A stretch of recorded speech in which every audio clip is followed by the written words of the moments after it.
Jacob Sloan near Drexel tonight with another round of potentially heavy rains moving through. Some residents are still cleaning up from the overnight wind and rain. On the Kansas side, a massive tree crashed into a home in KCK. The damage poses problems with more rain on the way. Fox 4's Reagan Porter live near 47th and Cleveland as this cleanup continues. Reagan?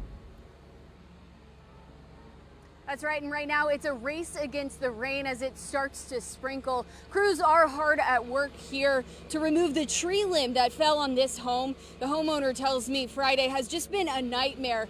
The giant limb snapped from a tree in the backyard and fell across the house here to the front.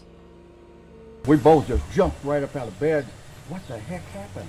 Ernie Hearn and his wife heard a loud crash at about 5 Friday morning. They say this limb snapped from a tree in the backyard and fell on their roof, causing an incredible amount of damage. This giant tree limb tore through parts of their ceiling. He says water came pouring in the living room. Shock, because as you walk through the house, you could hear it creaking as the rafters and stuff sounded like they were giving way. We had plaster off the ceilings falling into the living room, and then all of a sudden the water started dripping real bad into the kitchen. They grabbed some family photos and got out of the house fast. He says the walls are cracked and floors are covered with broken glass. While he has insurance, Hearn believes they're looking at more than $40,000 in damages to the home alone. Parts of the tree also landed on 2 cars and their boat.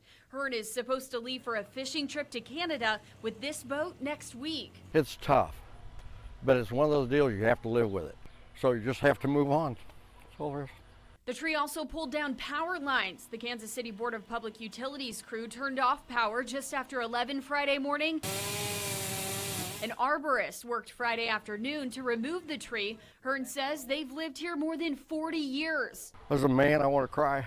Several parts of this home have been a labor of love for Hearn. He built the cabinets in his kitchen, now damaged. We will rebuild, not a house, we will rebuild a home again. Now, crews did pull out 2 of those cars that were covered in tree limbs. You can see here that one branch went straight through the back window. There's also damage to the tail light and side mirror. They've since covered it with this tarp to keep the rain out. John?